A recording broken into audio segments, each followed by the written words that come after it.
All right, we're gonna jump into it this week, like we always do. Welcome to another episode of the Bladeology podcast. I'm Jeremiah Burbank from PBK Vegas. Nick Chuprin of NCC Knives. Elijah Isham of Isham Blade Works. All right, so we're just coming off a big USN show in Vegas this past Labor Day weekend. We're all a little bit reset in our ways. I'm back at the shop. I think you guys are in the same shop right now. Elijah, you're in New York with Nick? Yeah, for a minute. Elijah had a 13-hour layover on his way to Paris, and the airport's right by my shop, so he decided to stay here, even though half the time he just slept in my shop bedroom. Oh, It was literally only 3 hours. he was tired. I haven't slept in like 48, so yeah, kind of needed it a little bit. Just a scooch. So USN in Vegas was pretty nuts. A lot of fun. It was actually, I think it was a good show. Considering the date, I'm always like dubious, but it always pays off. It's a pretty great show, I'd say. Yeah, there was Friday some in awesome particular. things that happened. Yeah, Friday in particular, Elijah never made it on Friday. Friday was really good. It was nuts on Friday. Yep. I feel like Saturday was a letdown, right? It depends. I don't know. There were some cool people in town, and they got JB 50 Shades of Slash. Him and his wife got the Emerson lottery. That's nuts. That's like really crazy. Good for him Did though. they get the mini six or what? No, I forget. No, they got picks towards the end. Yeah. Still though, that's pretty nuts. Before First the state USN. comes. That's impressive. Oh, was that his first USN? Yeah, it's his first USN, and him and his wife both got picked for the Emerson lottery. That's crazy. Is Emerson lottery that big of a deal? Like I remember. Apparently Dude. John Gray, yeah. Yeah, we were all having dinner, and John Gray was like, "I gotta go. I gotta go right now for this Emerson lottery." Like, all right. He's explaining to the waitress, like, you don't understand, it's a mini six. No, you don't understand. It's a mini six, and the waitress Yeah. is like, So no, I'm gonna it's have a to ask you mini to- six. Yeah, so I to put have this to in go. context, we went so about 12 of us went to Lowry's, us, Just like last John year. Gray, Matt, Gavin, and his crew. And we get there, and John's like, I gotta go, like I gotta order my food and get it to go and get out of here. I have to go to Emerson Lottery. And like the waitress thought he was nuts. He's like, I need to order this now, I need to go, take this to go. And also didn't know what the fuck he was talking about. Yeah, he's like, I gotta go, I win every year, hopefully I'll win this, and like I really gotta go. And like this waitress thought he was like nuts. He's talking about like I gotta go win this knife. I have to go. She just assumed. I think he was talking about general gambling. She was like, "Knife? Like, what are you talking about?" Yes, essentially, he didn't get his food and he didn't get his knife. Went to Lowry's and orders a salad. Left with just Yeah, a salad. that's right. He got the spun salad though. He got the spun salad, and then he was like, "I gotta go," and then he just left. Yeah, I kinda mean- feel bad for him. Goes to one of the best steakhouses in Vegas and gets a salad. Or on the obverse, good for him for the game is strong and he's not giving up. I mean, he's in it to win it. That's the hustle's dedication. real. Yeah, that's dedication on his part. I didn't win any lotteries, so I was disappointed. Just saying, just throwing it out there. I won a lottery for John Gray. Oh, nice. What'd you win? He comes over, he's like, enter this. I'm like, okay, why? All right. For the Shiro Chris Reeve whatever collab or something. Mid The Angler? Unihati? Is that the name of it? I'm out of the loop on this one. I don't really know. I go and enter my name and then I get called for it. It's like a $1,900 knife. And of course I don't have any cash on me, which is unusual. But yeah, John ends up writing a check for it and then just takes it. Like, okay, thanks. Did you want it though? You didn't really want it. I didn't want it at all, but I kind of wanted to sell it. Yeah. But Like secondary flip.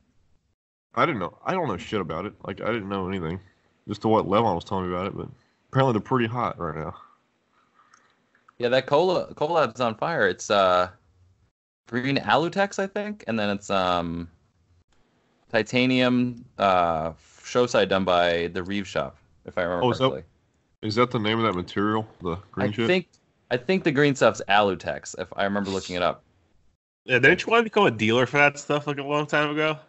Yeah, I was kind of interested in trying to get some. I don't know. I remember like a year ago, you're like, this is gonna be the next big shit. It reminds me of the shit that was on the Spyderco. Was it the Air? The Gail Bradley one? The little tiny yeah. one? It's almost like somewhat quasi-translucent carbon fiber. I don't know. It's weird stuff. It's kind of neat. Whatever. It's just a new aluminum material. weave. It's pretty Yeah. much the weave, the carbon fiber. It's aluminum weaved. It's neat.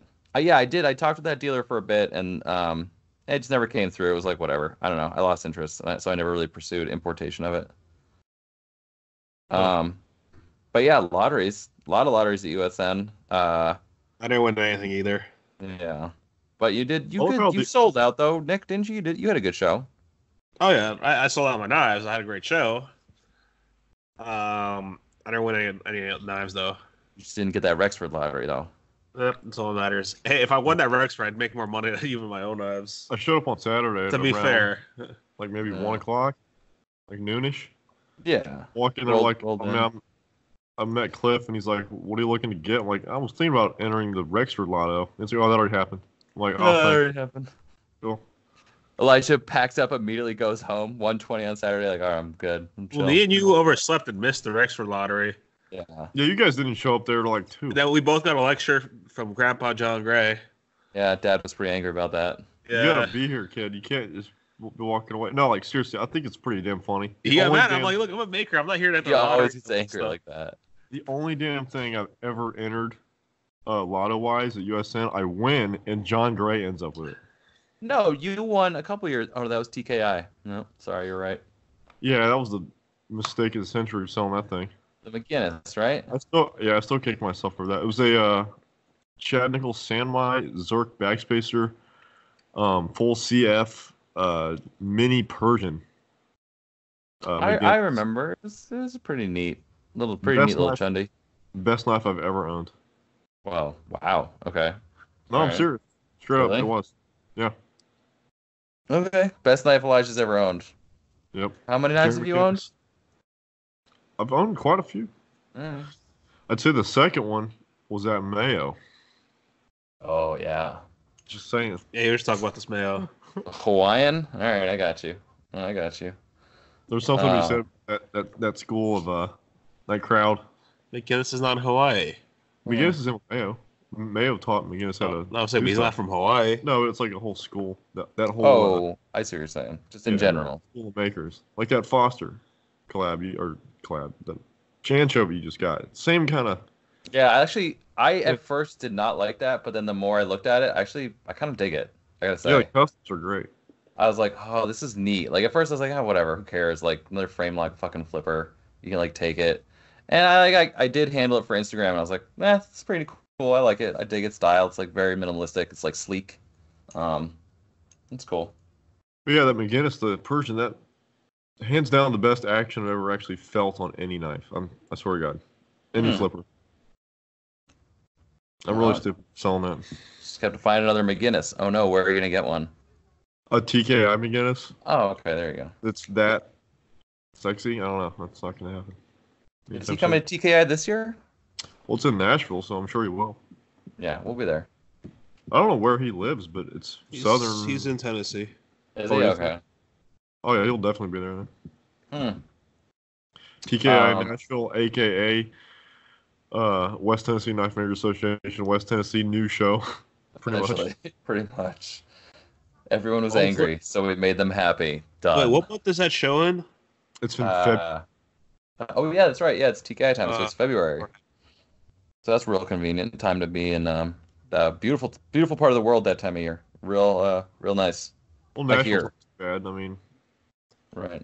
you don't have a bunch of heroined out people on the streets or nothing, but Right. Yeah. This is a certain As je ne long sais as it's quoi not their without it. Super Bowl weekend, I should be able to make it. what? Who cares what? Oh, are you serious about that Super Bowl party? It's a yearly thing. I can't miss it. So is TKI. No, it's like a weekend, the yearly thing. I literally can't miss it. I don't know. I think it's a weird decision on Steve's part, but we'll see how it goes. Moving it to Nashville like It that. is, but he had to do something to like sort of. It needed a quick fix to make the community chill out. Like everyone was I don't wanna get crying, into and it was this like, topic, all right, 'cause- all right, we'll skip it anyway.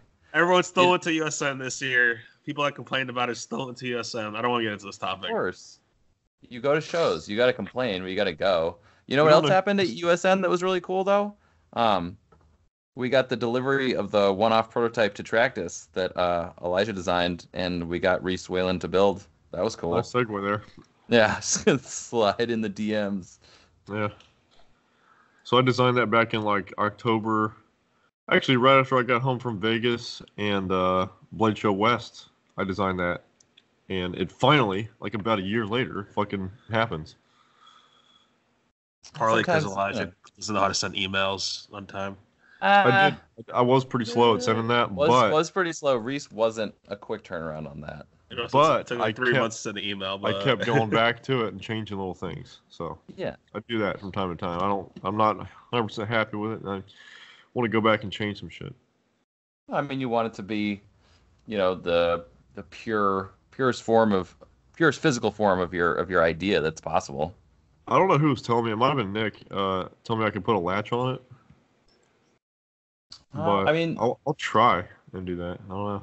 So the way that Reese made it, for the prototype, just for ease of manufacture in this case, he did even out the handles, so you can put a latch on it now that the handles are even. It's much easier. That's what I'm saying. Like before, it's gonna have to be like an asymmetric latch. Yeah, which is still doable. You can make latch only work in one position. It doesn't really have to work in the open position. It only really has to work in a closed position. I was thinking about actually making an articulated latch. Like it would have a pivot in the middle. That's fucked up. It would swing around, That's the only way I can think about it working. Well, if you've seen like a Metal Mark and Reese's, I forget the name of it. I think it's a Mantis, but those are both offset handle balisongs. Terry Gwynn's made an offset handle balisongs. Those all lock in the open and closed position. It's doable. The geometry is just it's screwy, but it's totally doable. Yeah, especially when you have an asymmetric handle and both frames are different sizes. That's ideally. You want to make it complicated. That's the thing. The Tetractys is not an easy. Nothing about it is easy. That's not fun. Well, I mean, after you showed me the Metal Mark in the shop, I was like, I'm gonna do something like this, and Nick's phone keeps going off. Oh yeah. I mean, the thing is, yeah, an offset handle it's aesthetically extremely pleasing. The flippability is still the one now that we have the prototype. We haven't really flipped it, but it is. Does it actually flip? Because I was too scared to flip it. I flipped it, but it doesn't really flip well because it's like an inch thick. Yeah, right now it's a pretty beefy. Is it actually an inch? I think... Not really, but yeah, kind of. It's just under an inch thick total. Like I did so outside handle to other outside handle. You wouldn't really be able to do any other tricks but the basic just rollover. I remember, like, I was semi-serious, and John's like, dude, I'll go outside on the concrete right now and flip it. I'm like, that makes for a good video, but I don't think it's economically feasible. No, I don't even know if the rollover is the right term. Just the basic flip basic over, open and close. Flip back. Yeah, like that's the only thing that works. Like, I wouldn't be able to do any other trick with that thing because it's so thick to roll over in your fingers. Well, like Reese's version is his version, It's it's an aesthetic balisong. It's not made to flip. Yeah, and especially with Reese's, which is nothing wrong with that. But like, I do want to get the production one finished and machined, because all the corners are rounded off and everything's like nice and tight. And I want to see if somebody on hand to somebody who knows what they're doing and see if they can flip it, because I think it's possible. Yeah, I mean, well. The thing is, theoretically, all balisongs are somewhat flippable, but it's going to be, does someone think it's the optimal flippable thing? That's like, a balisong is flippable, but is it enjoyable to flip it in a particular way? Can you flip a Metal Mark? Probably not, right? Not really, just because yeah, you can do it, but it's not great because the way the handle is curved and offset makes it a real, that's not great. Like you can flip a Bradley... Or you can flip a Marlowe Badger. It's doable,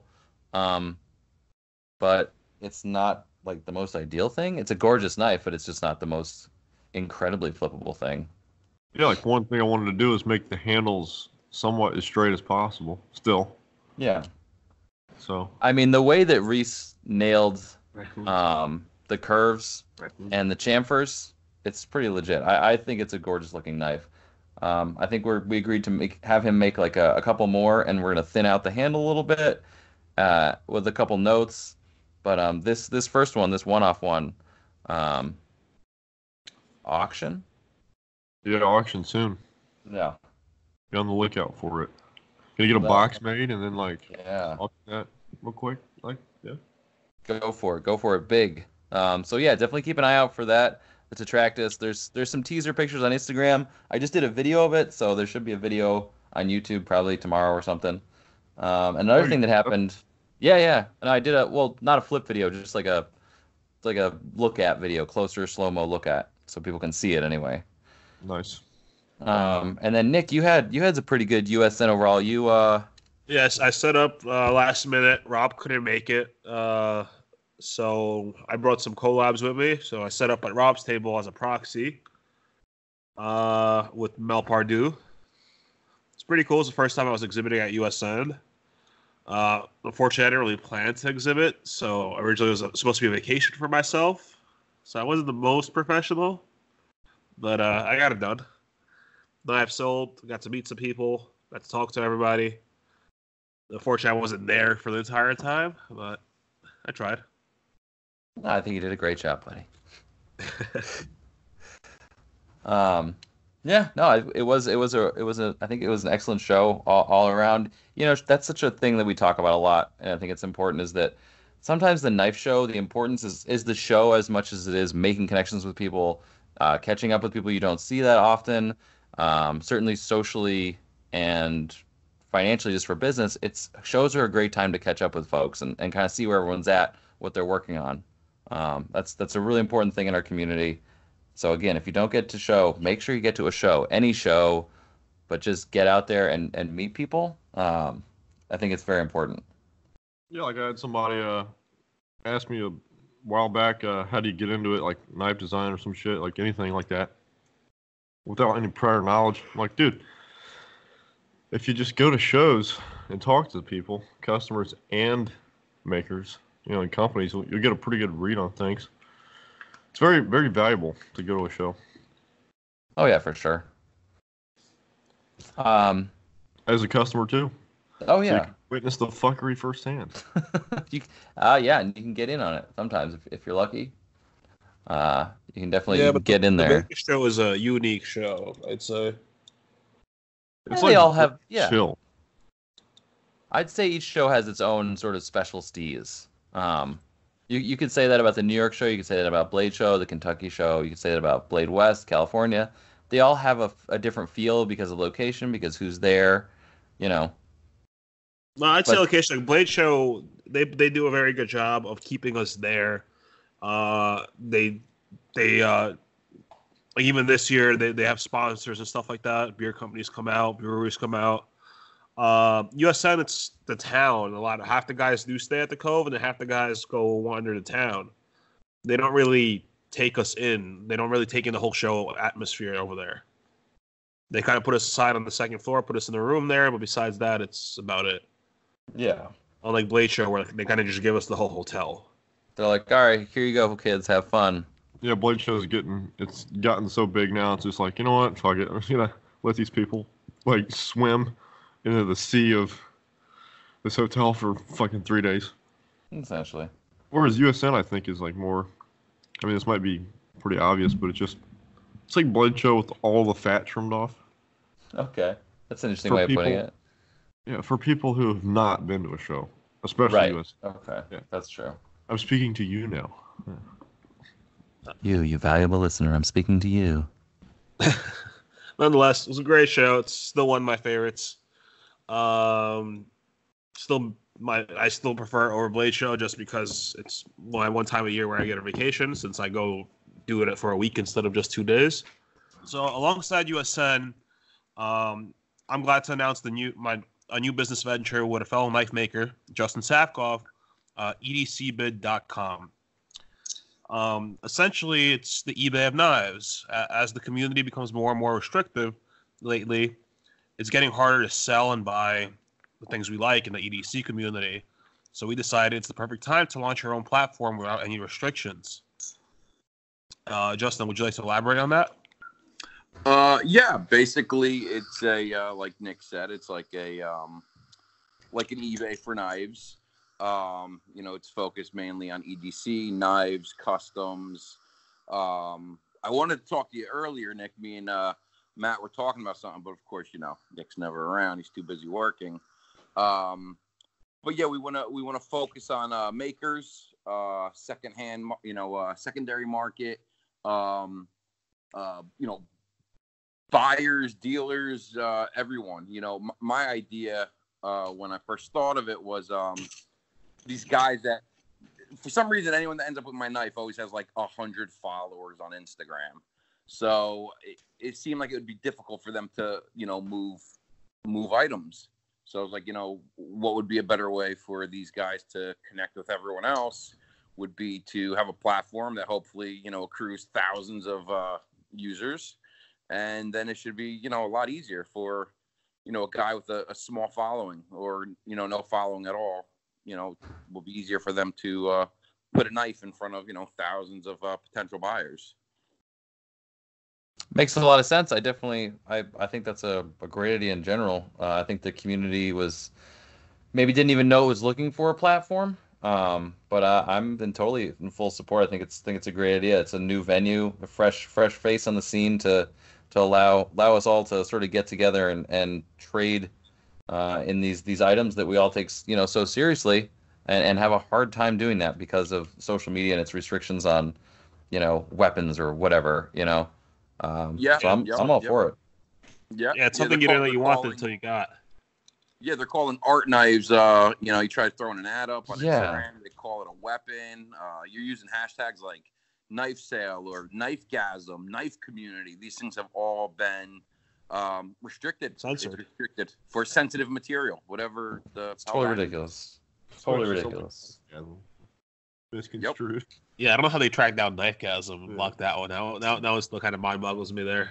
Yeah, well, also, a lot of trading happens in places that certain members of the community might not be aware of, like in the forums. Blade forums and USN see a lot of trading like this. And while I think those things are awesome and pillars of our community, I also think they tend to be unnecessarily and maybe unbeknownst to them restrictive to newer members of the community who do go on Instagram and find it easy to procure these items and perhaps less easy to trade them.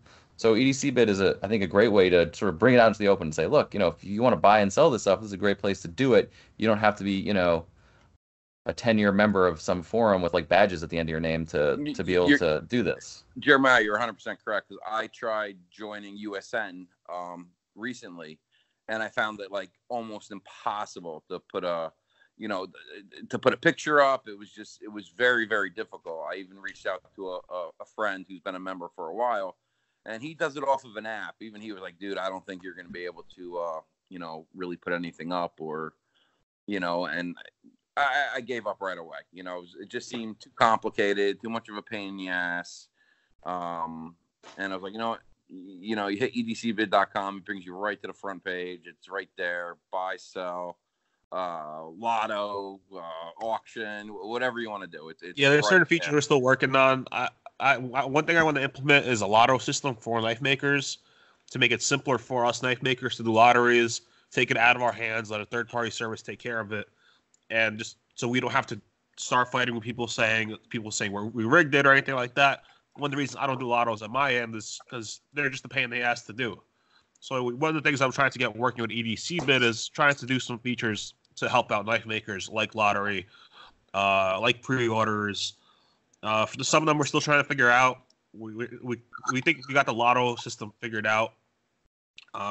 We need some beta testers on that end, though. I think it's pretty awesome you guys are like doing it and getting away from like the whole forum format, which, like you said, Justin, is very confusing. The forums they used to make you use PhotoBucket to upload stuff. That was a pain in the ass. Everything's like a third party, yeah. Yeah, now PhotoBucket's paid for. I don't know what they use now to do photos. I guess they're just linking Instagram. It's nice and streamlined. That's what I like about it. No. I haven't posted yet, but it looks very easy. It is. It takes literally, 3 minutes to set up an account. There's no credit card that has to go in if you're creating an account. You can create an account, you could browse, you could buy, you could do all that. Join the newsletter. Our first newsletter went out today. It was done very well by we have another partner, Matt. He takes care of all the back end stuff, which is awesome. We have a third silent partner. He's not known in the community. He's just a third partner who takes care of the website. He's our IT guy. I saw the newsletter today. I thought that was actually pretty neat. You saw it, so it was good, right? It was good. Yeah, it shows like how many how many things got sold, how many things got listed. I thought it was a nice little. It was brief. I like looked at it. I consumed all the knowledge quickly, and I was like, oh, this is cool. Archive. Uh, I thought that was a neat little catch up. Made me feel good about being part of something that was like new and up and coming. Yeah, absolutely, man. Absolutely. And like I said, it's so easy to sign up. It's just it literally takes I think it took a total of like 3 minutes. And the great thing is with the checkout, I've already had 2 successful listings on EDC bid. Personal listings. Yeah, and they were personal listings. Yes, they were personal listings. I built a knife for the site for the launch day. That went up, awesome. Successfully sold, which is great. I was very happy.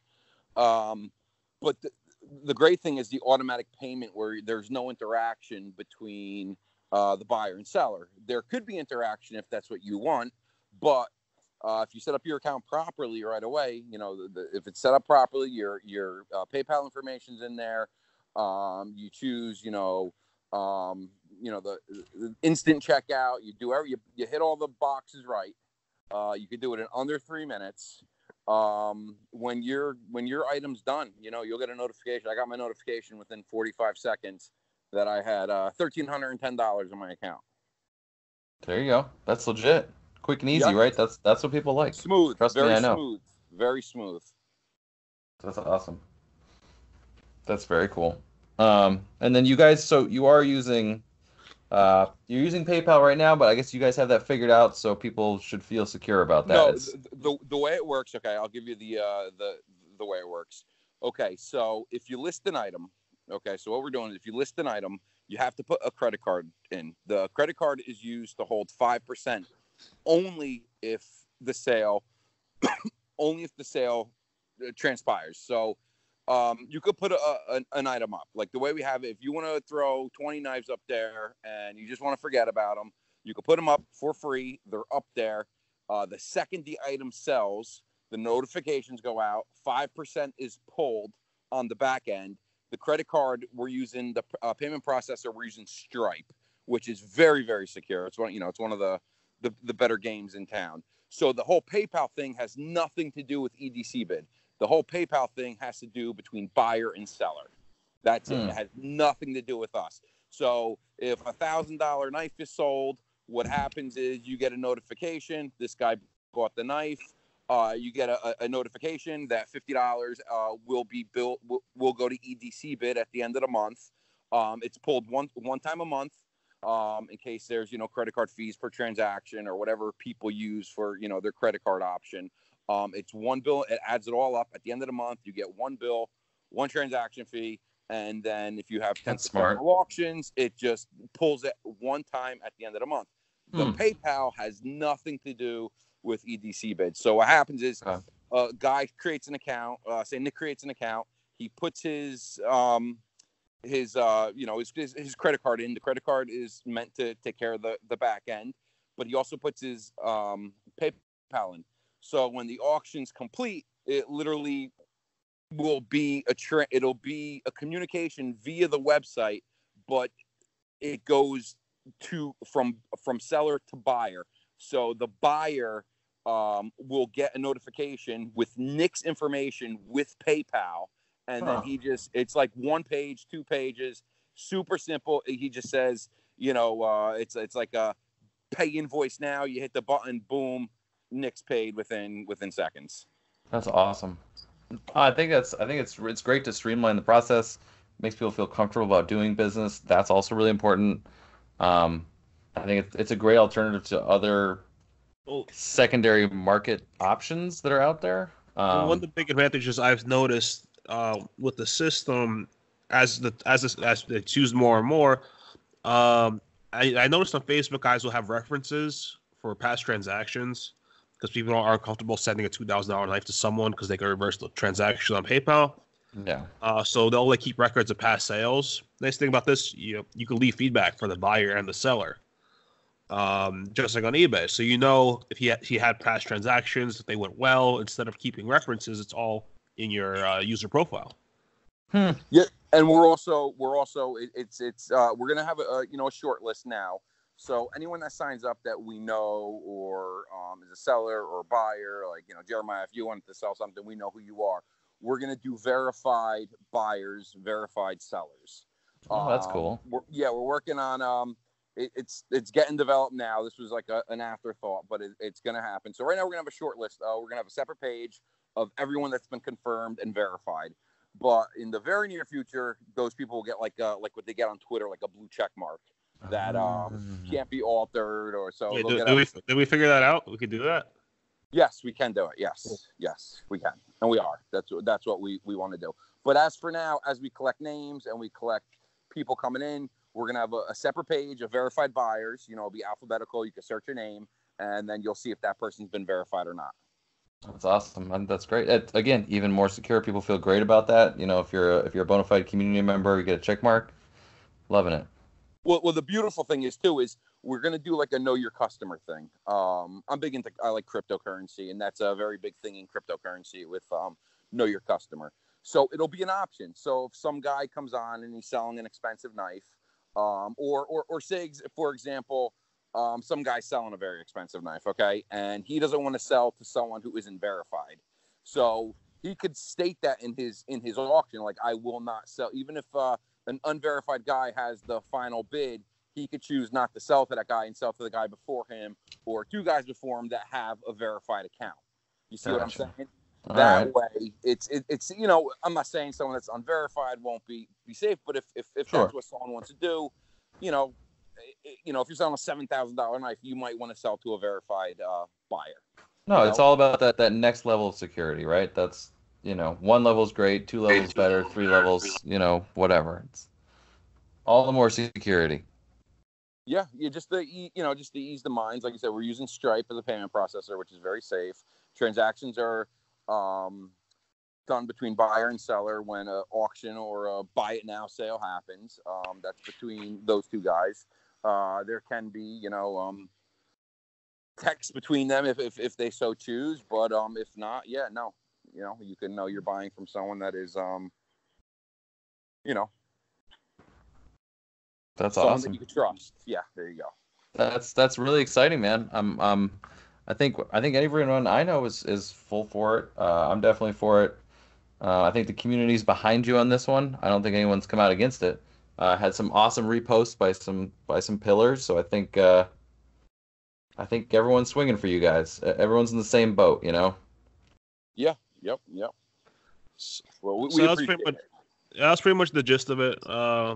Like, thank you guys for letting us have a momentary spot on here, and as we mentioned before, free listings until the end of September, and as well as the giveaway that runs until the end of September for all member signups. Oh, yeah, that's right. What are you guys giving away? The 25th anniversary Microtech Blade Show exclusive, bayonet blade with the 25th year commemorative 1 ounce silver coin. Pretty much for anyone who signs up to the website in the month of September. And joins the newsletter. Automatic giveaway. What? Yep. And joins the newsletter. They got to join the newsletter. Oh, and joins the newsletter. Get on it, listeners. Get out there. Help these guys out. This is good for everybody. Yeah, start listing, start buying. Yeah, you know, let's make this a thing. It's you know, it's for you guys. You know, that's who it's for. You know, site created by makers, for collectors. Yeah, should be good. Should be good. Nice. That was EDC bid. Justin had to go. Now we're going back to Elijah for his news and him going to Paris. All the fancy news. The fancy Parisians. No, I'm in Nick's shop right now. Over here at a pretty long, lengthy layover, and then I fly out in the morning to Paris for the CCAC show. Hope it's a good one. Is it this weekend? It's it's this week. I'm kind of hitting it a little early, but it's Friday. It's like a Thursday night thing, and then there's Friday and Saturday, and I guess it goes Sunday, but like it's whatever. But it's a pretty good show. Today is the 9th of the Monday, and he's referring to the Thursday. 13th of the Fridays. Yeah, well, you know, for shows you like to go a day or two early. And the 14th. But yeah, it's gonna be fun. I got some knives to sell, some abstruse. We got to start saying dates and stuff because people don't listen to That's true, but I take it like nobody's. This is probably not going to air before CCAG, so. Anyways, yeah, I got some abstruse and some like an Arrakis, a couple Soze one-offs, done by Mike Emler and this one guy on here that also hosts this podcast. Oh, you're bringing those to Paris? Yeah, sure, why not? Oh, snap. All right. Yeah, a couple of them. I think I got like 3 or 4. Oh, that's cool. The Parisians will love that heavy metal theme. Oh yeah, I'm thinking about keeping that one for myself. I almost didn't pack it up because the detent's so Can you nice. legally sell double edge in Paris? No, Yeah, of course you can, buddy. Eh, Whatever. It's for collection purposes. It's okay. It's okay. Great it's a zone. collector's It's item. okay. It's okay. But yeah, I got That's a couple cool. abstruse and tie and CF. Hoping to sell those, and then I only got like 20 knives, so yeah, make a pretty quick trip over there. And You got stickers and stuff with you too? oh yeah, I got a assload stickers. I got He started a whole posting them around my bag. shop. Yeah, Nice. I nice. finally remembered to bring my damn stickers. All right. Having a table, it's like you gotta have something on it other than knives. So that should be fun. And then might head over to Amsterdam with Matt Diskin, and do one and only Leong Ma. Get in some trouble there, and then head back. And then hang out with Nick, I guess, a little bit, and then yeah. They just come back here, spend our weekend over here. Maybe make a knife. Probably not. It's possible. Chris Probably not. Blade, try out him action. Yeah, try out action, Chris Balsong. Probably not. Nice. Nice. Is there anything else we missed? It's possible. No, I believe that wraps are up clean and pretty. Clean and pretty with a bow on it. Yeah. Well, that was a great post USN episode. On that note, Nick Chuprin out. Elijah Isham out. Jeremiah Burbank out. Thanks everybody for listening. Stay tuned for more awesome content. Wubba lubba dub dub. We got more guests for you coming soon. No, shut up. Just end it at wubba lubba dub dub.